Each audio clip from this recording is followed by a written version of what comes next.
श्रीराम समर्थ. चातुर्मासानिमित्त आपण रोज थोडंसं चिंतन पाहण्याचा प्रयत्न करत आहोत. मध्यंतरीच्या कालावधीमध्ये प्रवासाची व्यस्तता आणि कथा यामुळे व्हिडिओ टाकणं झाला नाही.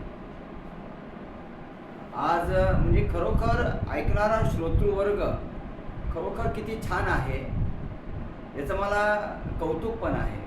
कारण आज ईशानू ग्रुप जो आहे आपला संस्थांचा, त्याच्यावर रेखाताई भालेराव यांना आठवण केली की महाराजांचे प्रवचन येत नाही आहेत. म्हणजे काही काय झालं असेल. म्हणजे ही जी तळमळ आहे ही फार महत्त्वाची असते बरं आयुष्यामध्ये. आपण काहीतरी मिस करतोय हे ज्या दिवशी आपल्याला जाणवतं त्या दिवशी समजावं की आपल्या जीवनातला प्रगतीचा मार्ग सुरू झाला. आणि एक विनोदाचा भाग म्हणलं तर मी म्हणलं बाबा चला जरा थोडंसं 6-7 दिवस आपणही रिलॅक्स होऊ द्या. कारण अध्यात्माचं पण अजीर्ण व्हायला नको ना नाही का. म्हणजे रोज प्रवचन म्हणून जरा म्हणलं जरा थोडीशी विश्रांती पण आपण दिली पाहिजे आणि चिंतन करायला मला वेळही मिळाला पाहिजे. पण आज महाराजांचे असलेले शिष्य संभाजीनगर ठिकाणी असतात रेखाताई भालेराव यांना सांगितलं की व्हिडिओ येत नाही. आपण सुरू करतोय परत अध्यात्माच्या चिंतनाला.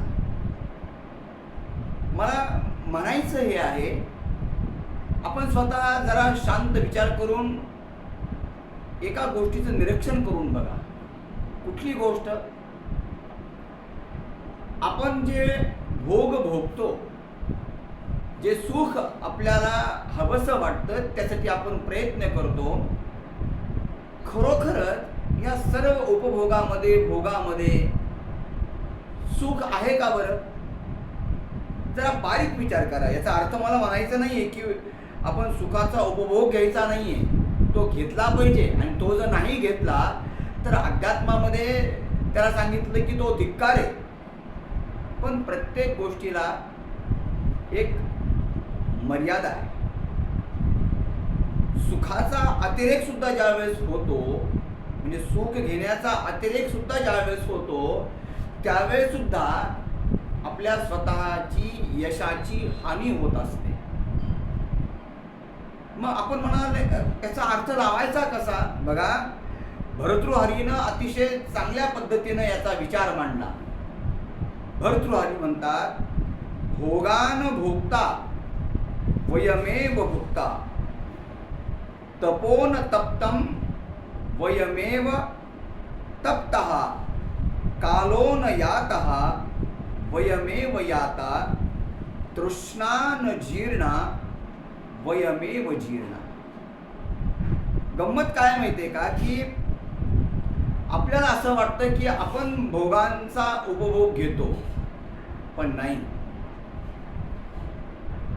आपल्याला असं वाटतं आपण सत्तेचा उपभोग घेतो, आपल्याला असं वाटतं की संपत्तीचा उपभोग आपण घेतो. पण विचार करा की संपत्ती आपल्यावर आक्रमण करते का संपत्तीसाठी आपण आग्रही असतो?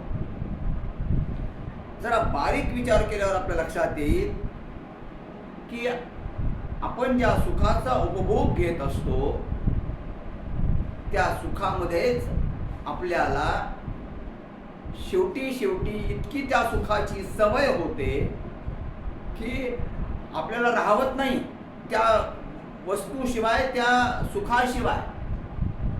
रोज गाडीमध्ये जर एसी चालू असेल, घरामध्ये एसी, बाहेर एसी, काय जा बरं शेतामध्ये जाऊन या म्हणं जातो का? लगेच गरमायला लागतं, त्रास व्हायला लागतो का? सुखाचा उपभोग. अग्नीमध्ये तूप टाकल्यानंतर अग्नी विझेल का अग्नी अधिक प्रज्वलित होईल? काय होईल? अरे तूप टाकल्यानंतर त्या अग्नीची दाहकता ही अधिक वाढेल. तसं एखादं सुख आपण घेत असताना त्या सुखामध्ये जितकं आपण गुंतल्या जाऊ काय तितकं आपण आपल्या स्वतःच्या आध्यात्मिक विषयाला, आपण आपल्या स्वतःच्या यशस्वीतेच्या मार्गाला आपण स्वतः त्याच्यामध्ये एक भिंत आपण उभी करू. म्हणून सुखामध्ये परमात्मा आठवत नाही. आपण बघा, आणि ज्याला सुखामध्येही परमात्मा आठवतो समजावं त्याची बुद्धी कधीही ढळत नाही. सुखामध्ये देव आठवतो का? सुखामध्येही परमात्मा आठवला पाहिजे. कुंती मातेनं देवाला हेच म्हटलं, देवा मला सुख नको, मला दुःख हवं. आपण आपल्याला असं वाटेल काय दुःख मागून कुंतीनं काय साधलं? अरे कुंतीनं जे आपण साधू शकत नाहीत त्यापेक्षा 1000 पटीनं कुंतीनं साधलं. काय साधलं? देवा मला दुःख आलं की मी तुझी आठवण करेल, तुझा धावा करेल आणि पदोपदी तू माझ्या मागे पुढे उभा असेल.